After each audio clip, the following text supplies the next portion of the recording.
All right, so welcome to Smith Weekly's Nuclear Report Q&A event. Thanks for joining us. We want to remind the attendees that everything contained herein at this event is for entertainment and educational purposes only. The opinions expressed in this event are those of the hosts and guests, and they do not purport to reflect the opinions or views of Smith Weekly Research. We appreciate in advance the questions coming in from our audience. We've got Andrew Weekly of SmithWeekly Research and myself, Levi Brandstetter of USS Investing as your hosts. And so first off, we're going to provide an overview of the report, and then we'll get into a Q&A session. So please enter your questions as they come up while we're in the process of going through the report. With that, Andrew, let's start walking us through the report. Well, good morning, good afternoon, and good night to everybody that's joining us around the world. I hope everything's going well.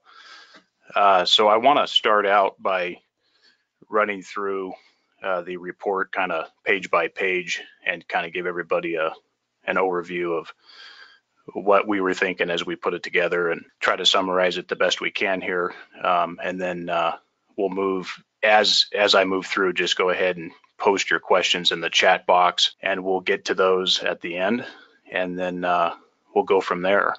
So we probably spent, I don't know, it's a good amount of time putting this thing together. Probably we started working on it somewhere around, I want to say November was when we started doing that.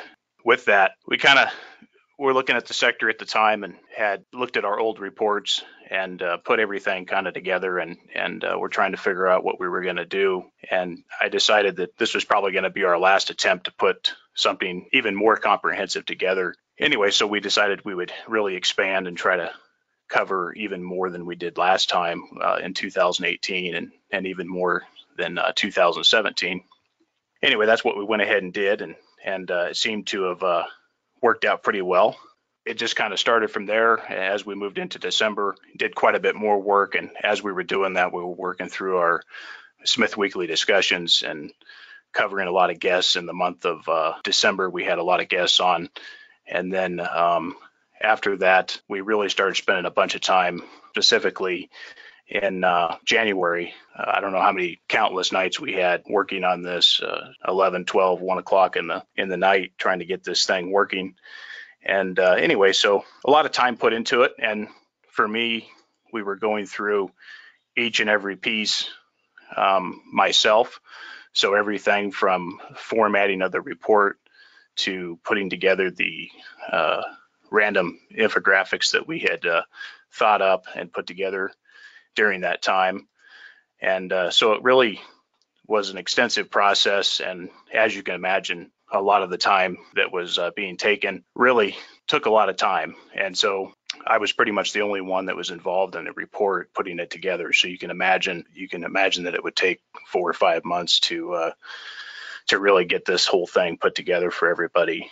And so that's what we kind of did. And so far it worked out pretty good. We were able to stick to our time and get that done. And so anyway, we hope that everybody enjoyed the report that's gotten it so far. I think we want to say right now, with updated numbers, we have around 200 different parties that have purchased the report.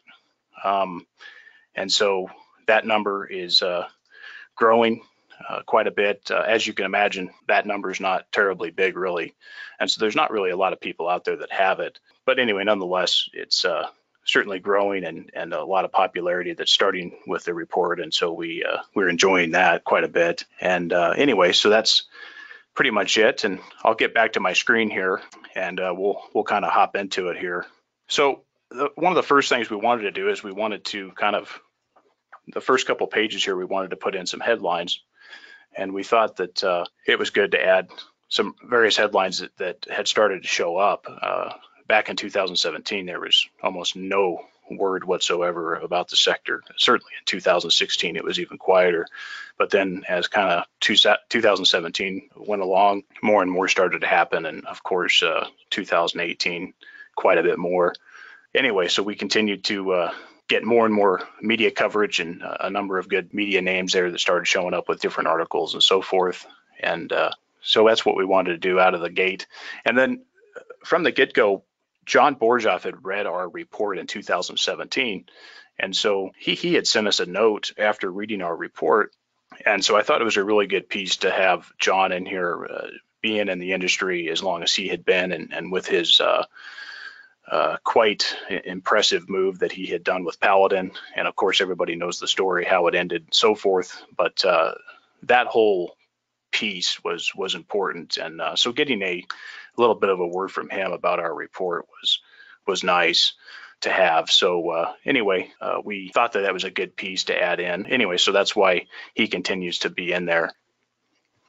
And then, of course, a little bit for myself. And then the table of contents, we tried to get it to summarize the best we could. And so I thought we did a pretty good job of highlighting most of the report in the summary table of contents here. And then, of course, a brief letter, more so for beginners who are new to the sector.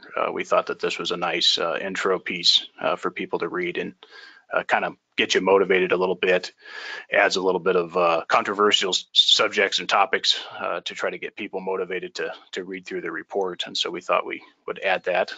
And then we had a conversation with NuScale Power back, I want to say it was December. We thought adding this in was a good piece. NuScale was kind enough to provide us this piece from their marketing folks, and we thought we would add that in. And if the whole SMR thing does take off, I think that is going to be not only positive for the sector, uranium, and for nuclear energy, but I really think that this provides a real game changer on how energy is looked at, and how you can put it more of a wide scale, independent, small plants around the world in remote places, in countries that can't afford a conventional plant. We know that those conventional plants are quite expensive. And so we thought that it was good to add this in, and we hope that SMRs take off. We think that they're a fantastic way to go. And quite honestly, with the naval applications of small modular reactors going back probably 50 years, it really makes sense to commercialize them. And they've already been around for a long time anyway. I'm not going to touch on every page here, folks. We're just going to kind of skip through. We have some different pieces here, just kind of overview of the sector in nuclear energy. We have some interesting charts and so forth throughout the report. I think here to point out the bottom piece here, uranium prices 2016 to 2018. I think it's important to note the convergence of the long-term and spot price. I think that's an interesting piece that's coming together here, and to see this starting to move the other direction from here. Anyway, so as we continue through, we kind of get into sentiment and talk about perception in the sector, nuclear energy, and then also uranium. And then, we touch a little bit on the anti-nuclear, pro-nuclear folks and the different views there. And we try to encourage people to kind of look at both sides. And I think if you take an objective approach to both sides, you'll find that the anti-nuclear side is an interesting case. But when you really drill down everything, consider everything, including other forms of energy, I think the anti-nuclear folks really don't have much of a case in my view. And then we can get into the different elements that we kind of need for the sector to kind of move higher. We mentioned some critical elements and some kind of supportive elements as well. And then let's see, just more summarization: nuclear reactors worldwide under construction, operational, of course. And of course here, that 452 number does not include a number of Japan reactors are not operational. So that number is not exactly the correct number, and I think most people probably get that. But for the beginner person, they may not see that. And then, of course, there's a little bit of an update on Japan reactor restarts and so forth there. A little bit of status.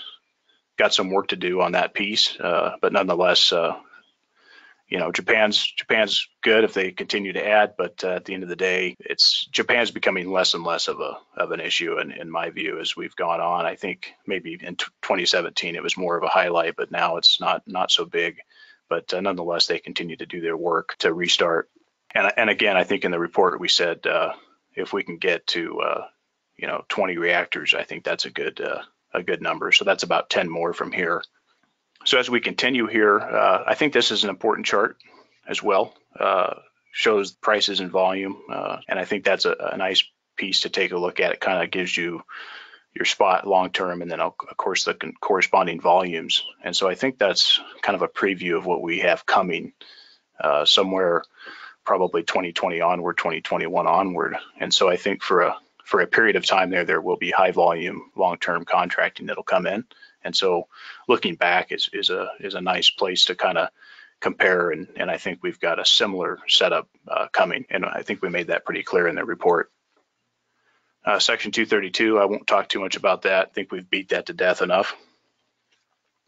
Some other things that parts and pieces here, talking about other reactors that have been canceled and reactors that are in progress, and kind of your Western red tape nations that have a high cost of construction.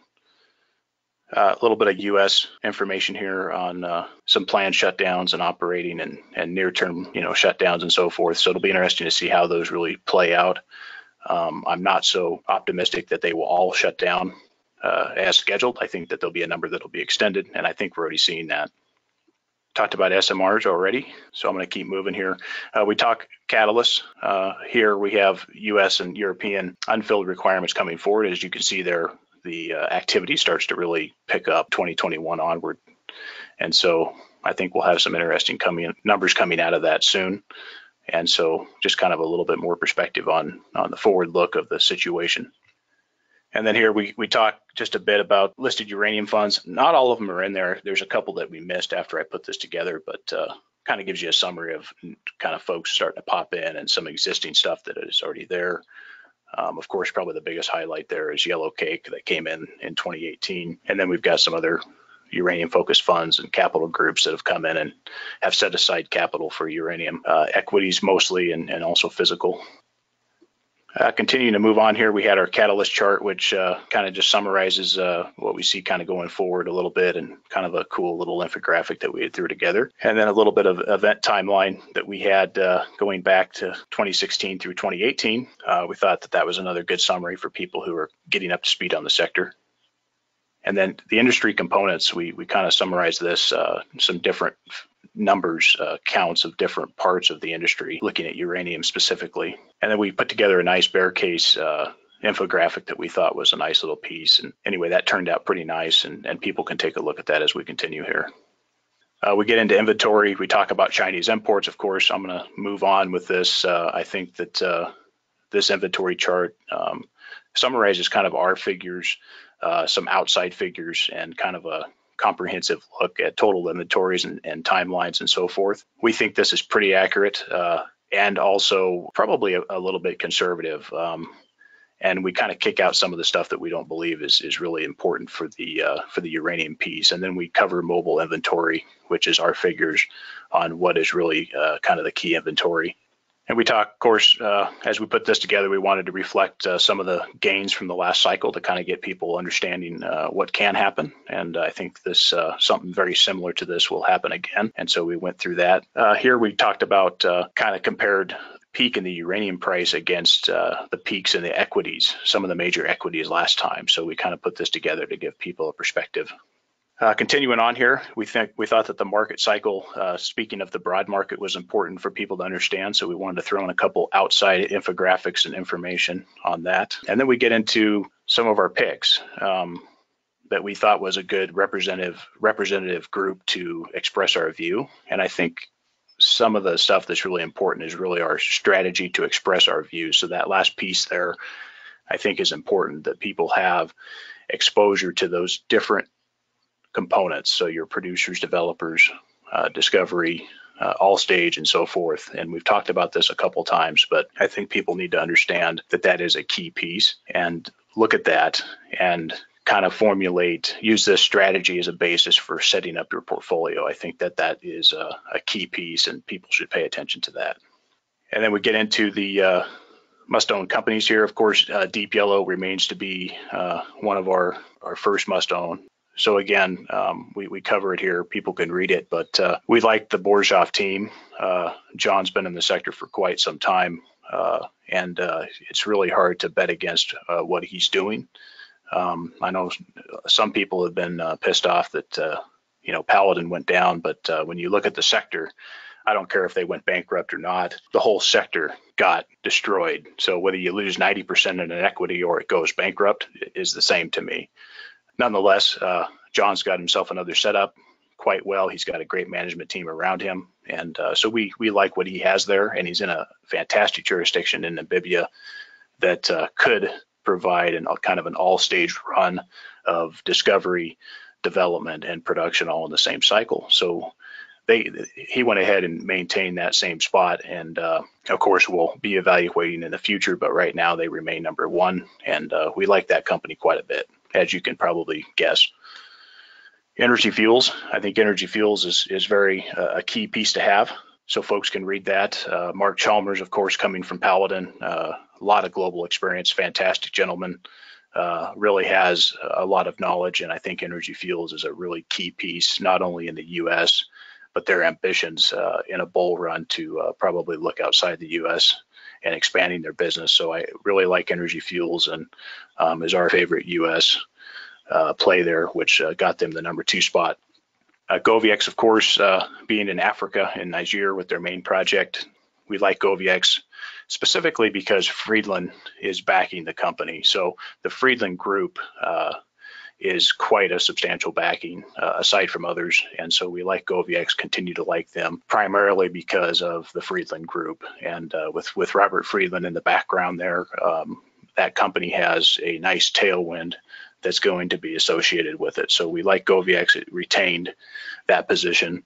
UR Energy is a new ad. We like UR Energy specifically. Jeff Klenda there, pretty conservative in what they're doing, and a nice U.S.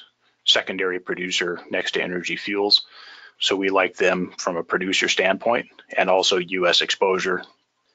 Encore Energy is also a new ad. So Dennis Stover and Bill Sheriff last time were able to put together a nice run with Energy Metals, and it seems that they've set that up yet again with Encore. Great conservative group on the capital side. They've been very good with adding some good assets in the downside of the market, and so we like what they're doing. I think it's a pretty good setup. So that's kind of our more, I guess, speculative play in the U.S., although they have a lot of assets set up already and have a pretty good structure to it. So we really like what they've done, and they did really well last time. So pretty much the same team there. So we like what they're doing. And then, of course, Boss Resources. We wanted exposure to Australia specifically, and Boss really ticks all the boxes for us. And so that's why we selected Boss this time around. We needed to get something in Australia, and I think Boss has the best chance there to get something going with their assets. Then we get into the speculation companies. Plateau Energy Metals remained in that position. Again, Plateau, we like Alex Holmes and his team there. I think that they're going to be able to possibly do something quite well here. The speculation, of course, is getting that uranium framework in Peru completed and getting the local governor on board with the project. That appears to be progressing quite well. So I think that they have, next to Argentina, probably one of the best chances to open up a potential other jurisdiction for uranium export. And so that's why Plateau is in our group. And then, of course, ISO Energy, Canadian discovery play, heavily backed by NextGen. Craig Perry, we like what he's doing. Craig Perry was an original founder at NextGen. Even though it's not mentioned that much, he was part of the original founding team. And so we do like ISO as a play in Canada for discovery. Western Uranium and Vanadium.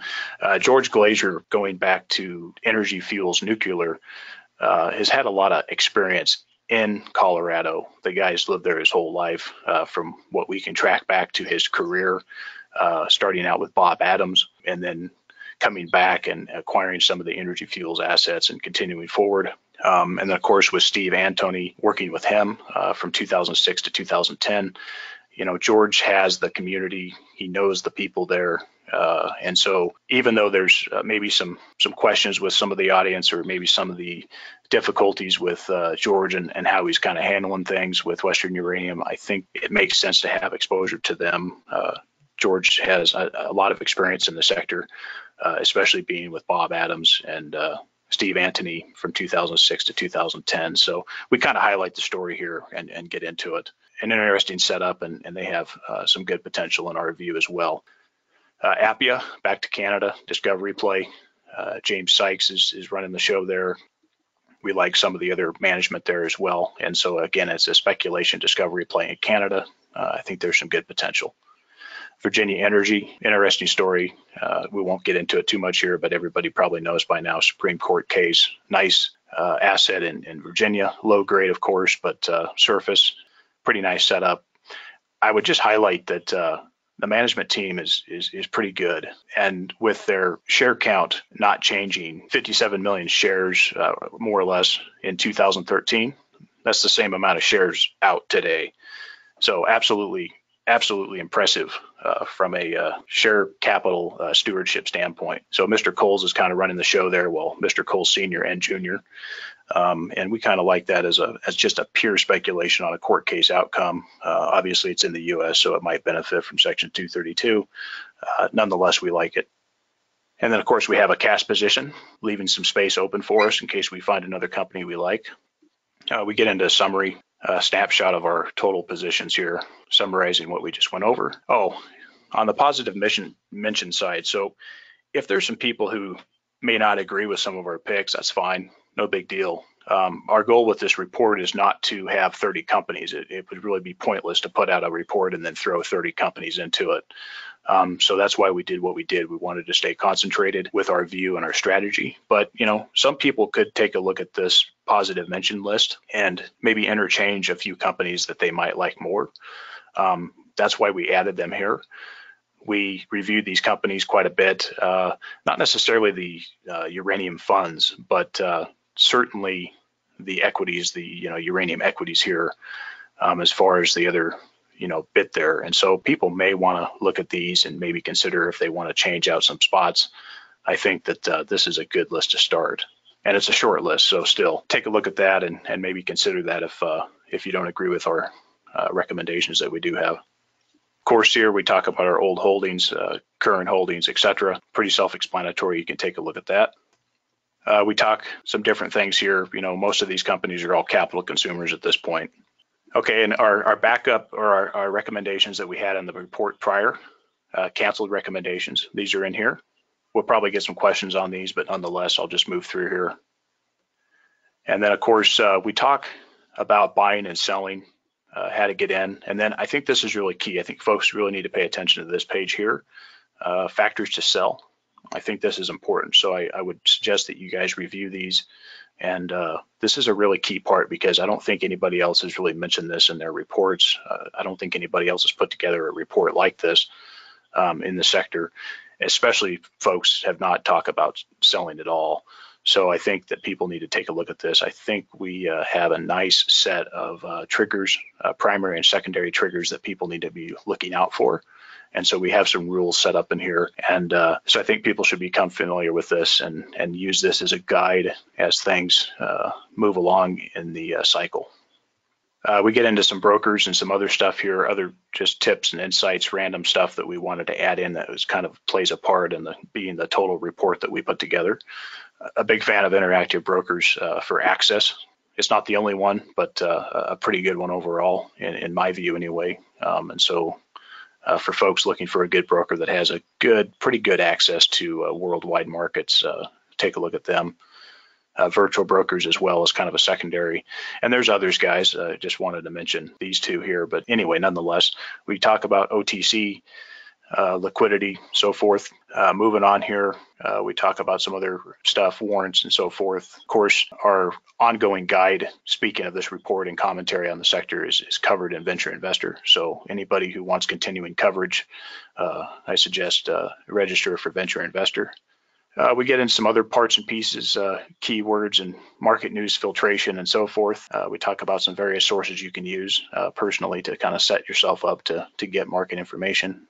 We talk about John Quakes on Twitter as really what we like about what he's done is you really has consolidated sector news. So instead of spending a bunch of time looking for stuff and going to different sources, you can pretty much get almost everything on the sector from John. And of course, Mike Alkin at Sachem Cove, a fantastic gentleman. A lot of information on the market. He's done a lot of work, certainly probably put in a lot of hours, and he's done a nice job putting it together. And Mike presents fantastic and has a deep knowledge of the sector, of course. And so Mike's a good guy to listen to and see what he's up to. And he's done probably more work than anybody else on the kind of the research side, equity side of the market. And we have some other sources here, of course. I would highlight Cameco as a nice place to kind of look, see what they're up to, follow what they're doing. And then we get into a couple letters, no big deal here. We're going to pass through this stuff. We have some portfolio updates, and then we get into our discussions. I would say, folks, we highlighted some discussions that really are key, and I would think that you would want to read these. Certainly Dustin and John and Mike Alkin, and then of course some of the other equities that we covered. I think that these are all really good discussions that people should either listen to or read. And so we wanted to include companies that we had picked for the report here. We didn't get all of them in time, but we got most of them. So I would encourage people to take a good look at this and get on through there. Specifically, the Mike Alkin one is also really good for people wanting to get up to speed on the sector. And Dustin Garrow is fantastic on information there as well. And we have some other editorials that we get into that have some other stuff that was prior published. You can look this up in Venture Investor, but we wanted to highlight some of these. What happened during the last cycle, the 2002 broad market crash, and then of course the 2007, 2008 financial crisis crash, and how equities responded specifically in the natural resource sector. So take a look at that. We cover some other editorials here, which I'll skip through to move on. And then we get into commentary and feedback. So this is really just a collection of commentary and questions and answers that we've accumulated since we did the report. And so we wanted to add all those in and make sure that was in there. We get into closing, simple closing there, kind of summarizing things. And then, of course, we just added in a key couple notes on 232 and a few things that we found that were interesting that we wanted to throw in the appendix. An interview with John Borzoff from the World Economic Forum. And then we get into all of our sources, links, and all that good stuff. And so that's pretty much it, folks. So with that, let's let it go back to Levi here. And Levi, go ahead and take it away, see what we have for questions. Okay, thanks, Andrew. Yep. So just a reminder for our live audience, if you have a question, just submit it via the chat box and I'll add it to our question queue. But we had quite a few questions come in before, so we'll start working through those. Okay, so Andrew, so our first question comes from Moke, and he says, Andrew, this is not unique to you, as I've seen the asset allocation of other funds and investors. But I'm curious as to the fact that you allocate similar amounts of funds to plays like ISO and Incor as you do to names like Energy Fuels, which seem to be like a much surer thing. What is he missing, and how do you look at your portfolio construction?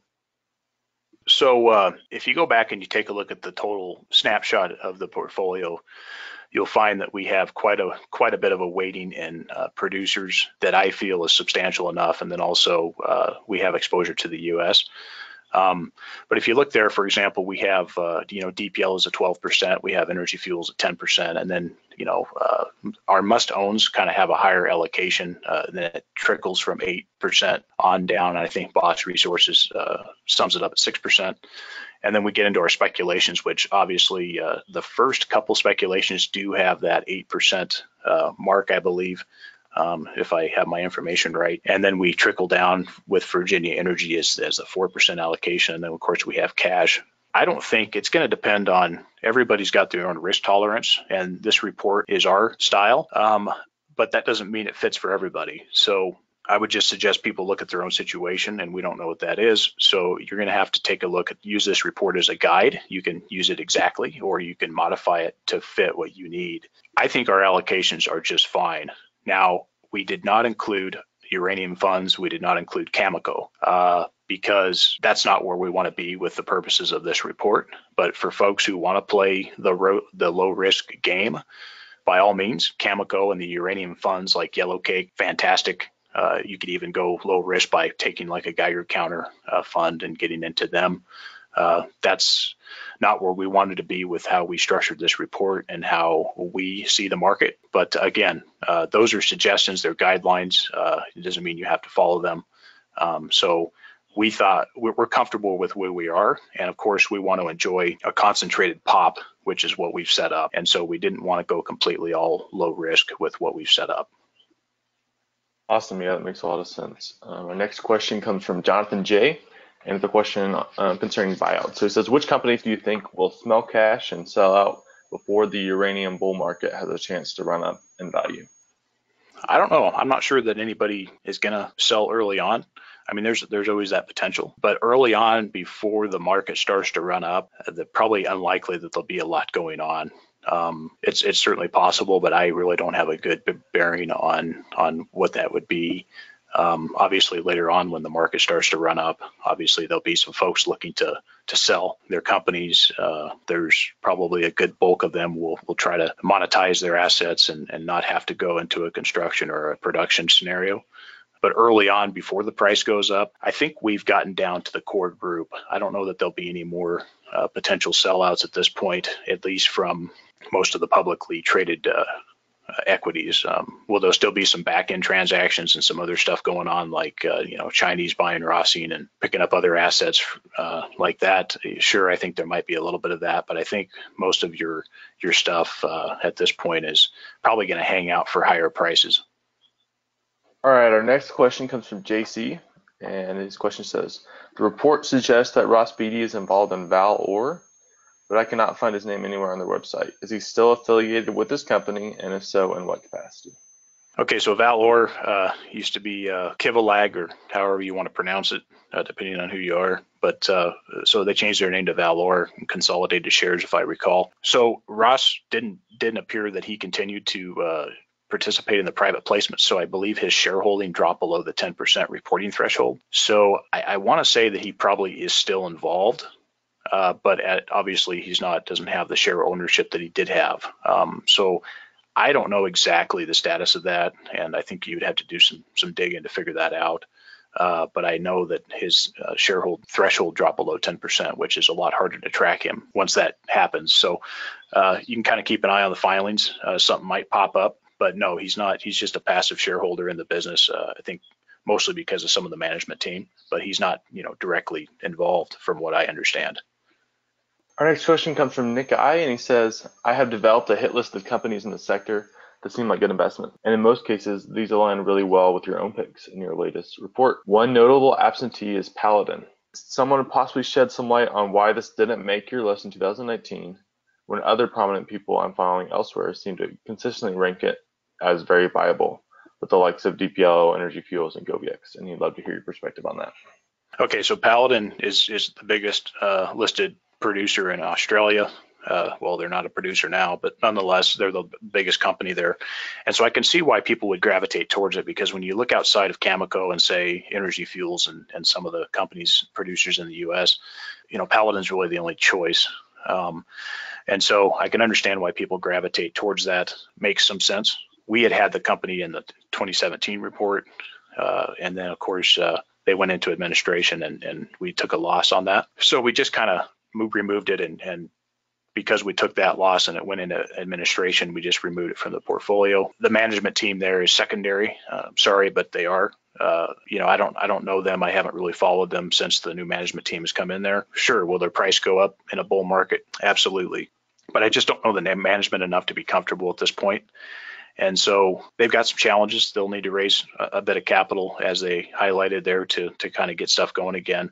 They're trying to optimize, all that good stuff, trying to show their costs are better, but, it's kind of a best foot forward type situation now. So I just don't see it as really all that, motivating for me to look at that. But again, it will certainly go up, and there is an attractiveness for the liquidity that it offers, and being one of the largest companies, I'm sure it'll attract some institutions as things kind of start taking off. But yeah, that's pretty much my 2 cents on it. The next question is about it's a demand side question and looking at some alternative feeds. So it's from Johnny. He says, I'd love to hear your thoughts on Russia, China, India development of the fast breeder reactor technology. From the research he's done, he sees that it can operate on a significantly less amount of conventional uranium compared to conventional reactors, and that's partly because they consume some form of plutonium. And he also had a question about thorium as a reactor source. So maybe your thoughts on where the next generation of reactors coming in, if that's going to be a consideration here in the next couple of years. The short answer is no. Look, this technology looked promising, but it's not commercially viable, and the costs are not in line with conventional. So again, if there's this thought that somehow a fascinating new technology is going to pop out of a box tomorrow, I don't see it. This technology, both thorium and these breeder reactors, 2040 if you're lucky. So again, this is certainly not going to affect this cycle. Now going forward, I don't know. But for this cycle, the next 10 years, the next 15 years, I don't see it, because you would have to wind down all the conventional stuff that's existing and then implement with huge capital cost all this new technology. And if you look at the new construction bills right now, it's still conventional. So again, I don't see that any of these really matter. They're in test phases, but they're not commercially viable yet, and their costs are quite high. So I don't see anything, certainly from I hate to use the word, but because everybody else uses it, but from a disruption standpoint, I don't see that being a concern in this cycle at all. All right, so yeah, that sounds great. Next question, we have a back-to-back from Angel M. And his first question is regards to the Chinese nuclear reactor RepMop. Recently, they announced that they are looking to bring on between 6 to 8 reactors from now until 2030. He says in other areas, the Chinese have been known to be a little bit too quick in implementing projects, sometimes at the expense of quality and security. So we wanted to hear your thoughts on that potential worry. Are they working with the same safety standards as other countries? And does the urgent need for nuclear reactors conflict with safety in the future? I don't think so per se. So look, the Chinese, there's just a motivation. You have the government on the backside that's promoting this. They want it to get done. There's not really a regulatory burden for the Chinese to get this stuff built out. So I don't see that they're not like cutting corners. I think that they're using technology that's been around. They're not starting from scratch. So they're not like a Russia or the US starting from scratch back in the commercial reactors started around in the 50s. And so there was these bad designs and these other things that happened. Obviously, Chernobyl was a terrible design and just poor oversight and just completely sad. Today, we're not in that case. The technology's improved so much better. The Russians have clearly begun to lead, and obviously the U.S. technology is very proven. And again, most of this stuff spans back to, if it wasn't commercial, then it was in the military, the naval applications. So the technology's been around long enough. It's highly robust, much more safer. The engineering around the plants is much better. I don't see, look, as you continue to increase conventional reactors, sure, statistics would tell you that if you have 1,000 reactors, 2,000 reactors worldwide, sure, there's always a chance, a higher statistically risk of some kind of an accident. That's the gamble we take. But I mean, you look at all the other accidents outside of nuclear. You look at gas pipelines blowing up in neighborhoods. You look at trains transporting oil exploding and killing people in a town. You look at people falling off roofs. You look at the wind turbines, people falling off those. Just the statistics are all over the place. And so on the accident side for nuclear, I just don't see that what the Chinese are doing would be cutting corners. I think that they're doing a nice job of leading the way. And sure, there's always that chance, but with the oversight that's going on, and it's not just China, there's other oversight agencies looking at their construction. I think that they're well within the standards. And going on to the second part of Angel's question, it has to do with Japanese restarts. And he says, we suspect the large bulk of Japanese reactors that plan to restart will be online by 2023, and that the national utilities will be back at the contracting table by that time, if not earlier. Isn't it earlier than 2023 because of the inventories by Japanese utilities? He says, considering that there's an 18 to 24-month lapse, first thought that 2023 as a date of utility recontracting would be a little bit too late. So you just wanted to get your thoughts on whether they were going to come back into the market a little bit earlier than that, or where their inventory situation sits with them. Okay, so yeah, I would say 2023 when we used that date, that was a little bit conservative. Obviously, with the fuel cycle and so forth of new contracts and orders and so forth, that they would still need at least around 2 years for the cycle to play out on the fuel side. And so looking at their inventory, it's just really a question. I can't say for certain, and I don't think anybody can. So the Japanese are certainly more conservative with their inventories than, say, the U.S. is. I think that's obvious. And then, of course, we do have the restarts that are slowly going.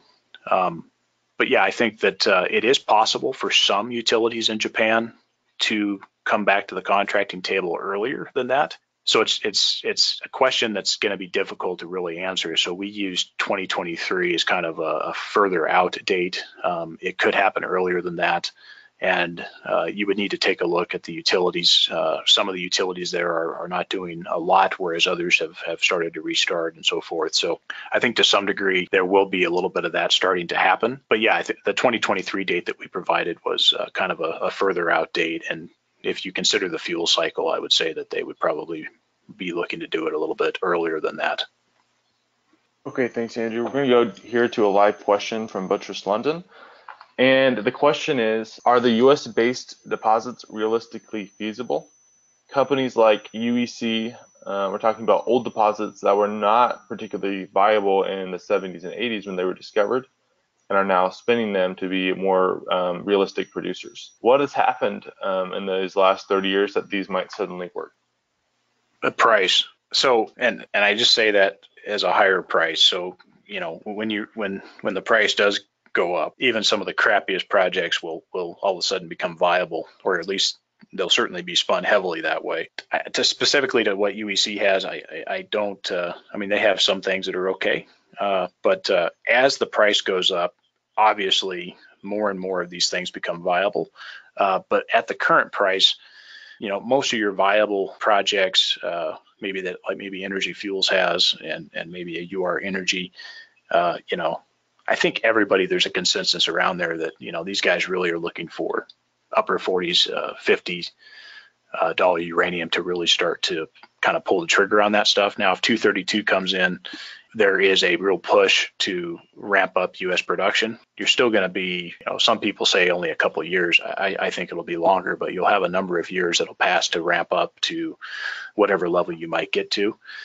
You know, if it's 12 million pounds a year or 10 million or 8 million, it's going to take time to get there. And it certainly won't happen, in my view, no less than 2 years. And so I think price in the U.S. is going to be key. As price goes up, some of these projects will be more viable. But as far as their total costs, there's just no way that any of them are going to be interested in doing anything until uranium prices are much higher. Some of the projects, you got to remember that there's the community issues, and there's various regulatory issues. So obviously we know that Utah is probably one of the best jurisdictions there that'll have a good chance of really working out really well. Wyoming is fantastic. New Mexico has some challenges. Colorado has some challenges. And the other places, you know, you look at Virginia, I mean, it's a tough gamble. And of course, now we've got the Supreme Court weighing in on what's going on in Virginia. So that might be interesting to see how that plays out. And we'll know soon in the next few months. And other jurisdictions, you'd have to look into it. I think there's some stuff in the Dakotas. They've got some other challenges. So not only is there a price challenge, but there's the community and regulatory challenges. And then, of course, aside from that, just management's ability to actually deliver. Some of them will just pump up these projects just to continue to get a paycheck. So it's just really buying time. And if you can do that in a bull market, you've got a bit of time. So that's what I would say to that. But a very good question. All right, thanks, Andrew. But just ask a little bit of a follow-up here, and I think it's a pretty interesting question. And maybe this would be best to consider maybe if Section 232 doesn't give the U.S. Companies any advantage. But he asks about a little bit of the pecking order. In the event that the uranium price starts to go up, what order do you see companies in different countries being able to come online? He kind of asks about Kazakhstan, maybe being able to ramp up production first, and maybe Cameco, and then maybe some of these African plays. So I'd be interested to hear your perspective on who's going to be able to react first when the price starts to rise, and who we're going to see this production actually come on from. Okay, so on new mines, notable production mines, we're not talking about the small stuff. So notable mines, new ones, Africa. Now, who there, that's going to be a little bit of a speculation, but obviously you've got either Namibia or Niger is going to be the two places there. So that's new notable production. Outside of that, you do have the situation, if everything went well with Boss Resources, you have a fantastic situation set up there because they have a pretty quick timeline to get to potential notable production. I won't mention the small stuff. Moving over to restarts, Kazakhstan just needs to put in a bunch of CapEx to get their stuff kind of going because they've got decline rates with their ISR projects. There's probably some levers they can pull there, but nonetheless, it's going to take them time to do that. As far as McArthur River and Cameco, I think that Cameco will look to certainly fill Cigar Lake as a key importance, probably first, and then go back to MacArthur.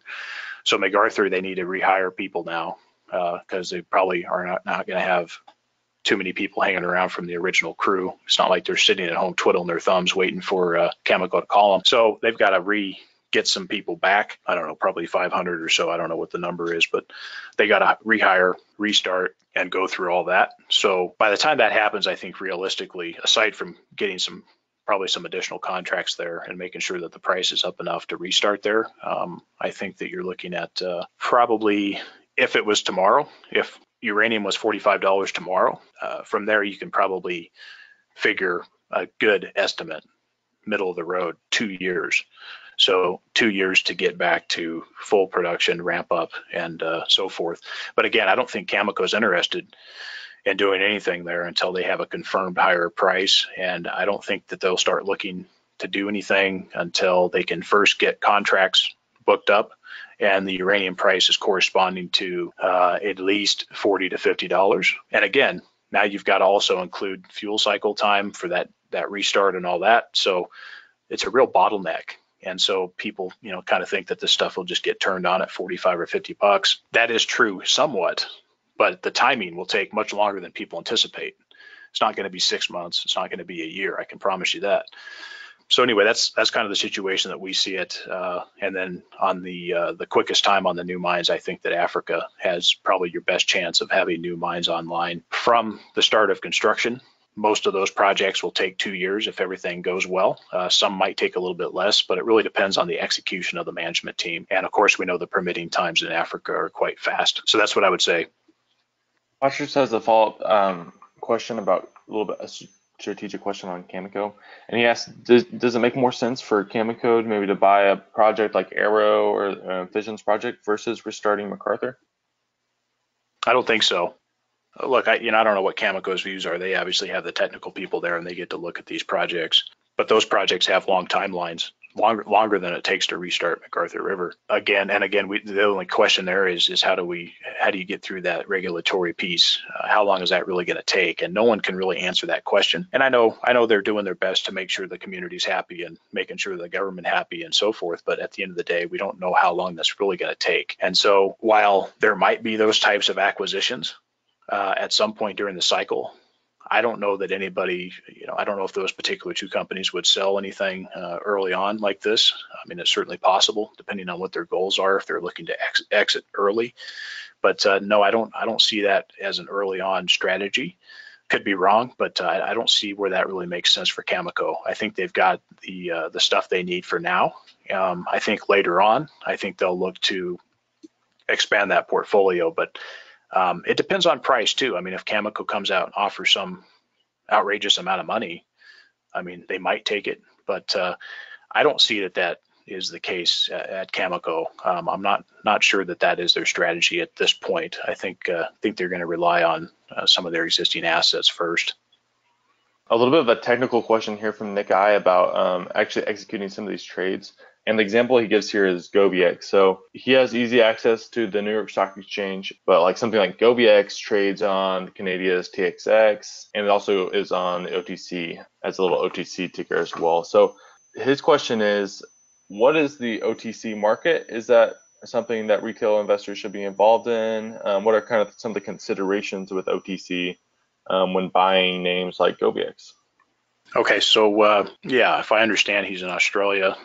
So look, you should have a broker that has global access. And so that's why we had mentioned interactive brokers. That's not the only one, but you really need to have a broker that gives you some kind of a global access because GoviX, I believe, is listed OTC and also in Canada, but they don't have a listing in Europe. And so I would just say that he needs to make sure he has a good broker, because any good broker, you should have access to at least one of these. With regards to OTC, if you can get it, obviously it's one of the main options for US-based investors who don't have access outside. But again, even US investors can get the right broker. But nonetheless, OTC, you certainly want to look for a QB or QX listing, in my view. And then, of course, you want to find the exchange that best represents the most volume, if possible. So you want to find the place that has the most liquidity. Sometimes that is the OTC. So that's what I would say to that. And we cover that in the report. But in the case of him, I would just suggest that, look, if you can't get access to the TSXV or the TSX, you probably don't have the right broker. Going to a question from James in the audience. He asked, can you explain uranium grade percentage and how important this is to someone who's new in the area? He says one commentator said to only buy low cost and high grade companies. What is your thought on that, and how important does grade percentage play in your role in evaluating these companies? Okay, so look, low grade, high grade, low cost. Well, that's all great, but at the end of the day, it's tough to find those two things. And one of the problems with that is management. I'm sorry, but at the end of the day, that low cost has a lot to do with management. It also has to do with, obviously, the location of the project, infrastructure, and all that. But unfortunately, when you look at some high-grade stuff, you tend to focus at Athabasca, Canada, and there's nothing wrong with that. Cameco has some fantastic projects up there and so forth, but also a lot of those projects have a really high capital cost to build out. And so I would just say that while that is one place to look, you also need to look at management's ability to be cost effective. So you need to weigh that. And it's really hard to weigh that when you have a developer that you really haven't seen their costs. They haven't actually gone live. They haven't been able to, you can't go back and look at their income statements and look at their production and really compare. And so it's really difficult. So you really have to have a high level of confidence in management that they can really deliver on what they're saying in their feasibility studies and their PEAs, which often are optimistic. And so I would just caution you with that. It doesn't really, to me, it doesn't matter. People say grade is king. Well, I say management is king. Grade is important and certainly is a key piece, but it's not everything. And so I would just flip it around for a moment and go back to Africa. Let's take a look at Deep Yellow's project. And again, I'm just talking that because Deep Yellow is our number one position. It's just the fact that the project is a low grade, but the mineral's at surface. And when I say at surface, I'm not talking about at surface as people talk about in Canada in the Athabasca Basin. I'm talking about really at surface. I mean, this stuff is just absolutely shallow. It's easy to dig out, it's easy, and it's all low cost. And again, that piece also has to do with management's internal costs, the G&A costs and so forth. And so I would just say you need to look at both. Look at the management team, look at the project, look at the costs, look at what it takes to get it out of the ground and so forth. So unfortunately, it's a really Pacific. You need to consider all of the above. That's what I would say. I do not prescribe to if it's high grade, it's going to be the best. That is only one component. Again, you can have the best, highest grade project in the world, but if management is a bunch of screwballs, then that's going to remain where it is, underground and high grade, but it's not coming out. So that's my view on it. Again, there's a bunch of pieces that you really need to consider, but I would not hang your hat fully on high grade. We have a kind of two-part question here from Paladin, and it says, first, could you comment on the reasons, singular or plural, that you stopped recommending 4C metals? So Forces, we were looking at, we needed to cut a position or two to get back where we wanted to be with 11 companies for now. And obviously some of that made up our cash position in the report. So Forces, the management team had a shakeup earlier in 2018. We just didn't feel like it was a position we wanted to keep with the ones that we were going to add. We have a higher conviction for the ones that we added. And so Forces was one of those that we wanted to cut out. If you go back and look at the Forces, there's a major shareholder there, a group out of the UK that I believe has remnants of the group that tried to get the company bought out during the last cycle. But the Canadian authorities blocked the transaction due to where that was coming from. So Forces never got bought out because the Canadian government, probably at the request of the US government, canceled the transaction and did not allow it to proceed. And so I think the remnants of that group is still there. However, management was shaken up, obviously, because probably there was probably a disagreement on something. So just with the shakeup in management, the fact that we could not even reach them, the fact that we can't even send an email to them, or the investors had sent an email to them and it was immediately returned because their server was not functioning. We just said, you know what, this doesn't work right now.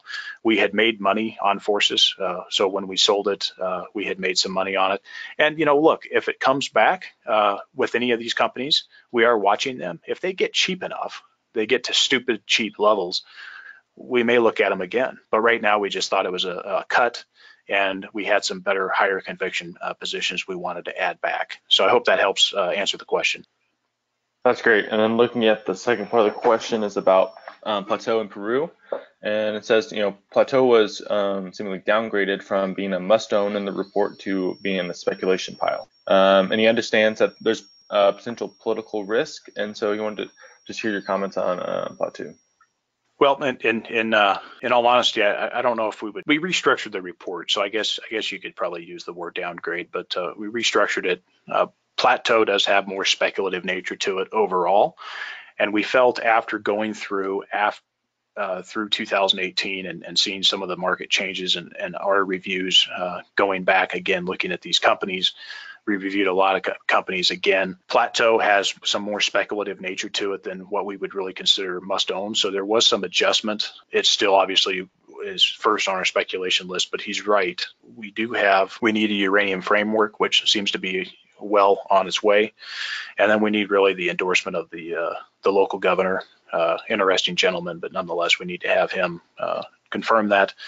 And then obviously there's the normal fundamentals like we need a higher uranium price. We need the market to take off. We need offtakes to get signed. They have the lithium asset, which, do they continue to stick that under one roof, or do they spin that asset out? How do they go about doing that? But with Alex Holmes leading there, we do like the company. We do like some of the other management. And so we wanted to keep it. And I think that they've got some good potential, and that's why it ended up as a speculation for us. And of course, in that speculative column, it's still number one. So it still remains a core part of our report and a core part of our strategy.